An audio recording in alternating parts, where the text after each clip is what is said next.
کاری که اگر یک مرد انجامش بده اوکیه، ولی اگه یک زن انجامش بده جنگ جهانی سوم را میفته. عصبانی شدن، مرد عصبانی بشه مرده، ولی زن اگه عصبانی بشه سلیط است. اینکه بلد نباشن آشپزی کنن. مرد اگه بلد نباشه آشپزی کنه ای بابا مرده دیگه. ولی زن اگر بلد نباشه آشپزی بکنه بی ارزه است، بی هنره، به درد نخوره. برای چی من باید با این زنه باشم که بلد نیست آشپزی بکنه؟ اینکه قبل از ازدواج کردن پارتنرای مختلف داشته باشه. مرد قبل ازدواج هر کار بکنه خب مرد دیگه، ولی زنه اگر بکنه خرابی کسی نمیاد تو رو بگیره. وقت نگذروندن با بچه‌هاشون. پدر اگه با بچه‌هاش وقت نگذرونه اشکالی نداره، پدره، حالا کی اهمیت میده؟ ولی مادر اگر برای بچه‌هاش وقت نذاره مادر خاک تو سرش، لیاقت نداره. به خدا هر کسی نباید مادر بشه، به خاطر همینه خدا بچه رو به چه کسایی میده. پول زیاد در آوردن. اگه مردی پول زیاد در بیاره دمش گرم بچه زرنگیه، ولی اگه زنی پول زیاد در بیاره بیزنسیه. لابد خرابه که اینقدر پول در میاره، وگرنه چطوری اینقدر پول در میاره؟ تازه خدا نکنه تو زندگیش یه سفر دبی هم رفته باشه، خوراکشون جور میشه. بد رانندگی کردن. مرد بد رانندگی کنه فوقش میگن لابد شاش داره میخواد زودتر برسه، ولی زنه بد رانندگی کنه بهش میگن برو بشین پشت ماشین لباسشویی. ازدواج با کسی که از خودش جوونتره. اگه مردی با زنی ازدواج کنه که 15 سال از خودش جوونتره همه میگن بابا ایول، ولی اگه یه زن با مردی ازدواج کنه که 15 سال از خودش کوچیک‌تره بهش میگن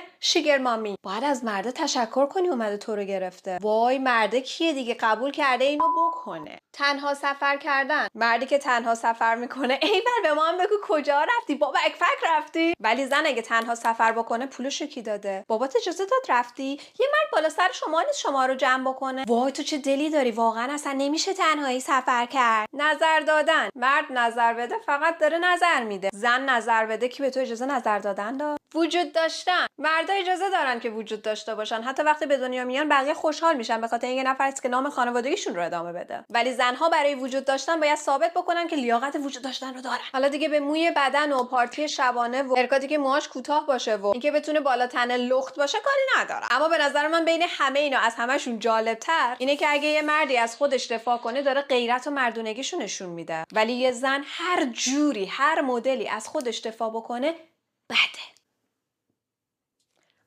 بای